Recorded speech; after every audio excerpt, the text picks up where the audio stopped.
విడవలూరు మండలం రామచంద్రాపురం మత్స్యకార గ్రామానికి శుక్రవారం నూతన గ్రామ కాపులను ఎన్నుకున్నారు.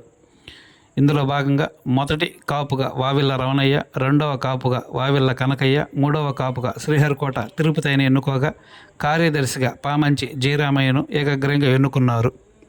గ్రామ కాపులుగా ఎన్నికైన వారు ఈ సందర్భంగా మాట్లాడుతూ గ్రామ అభివృద్ధికి తమ వంతు కృషి చేస్తామని తెలిపారు. ఈ కార్యక్రమంలో టీడీపీ మత్స్యకార నాయకుడు ఆవుల వాసు, గ్రామస్తులు, స్థానికులు పాల్గొన్నారు. అనంతరం స్థానిక ఆలయంలో ప్రత్యేక పూజలను నిర్వహించారు.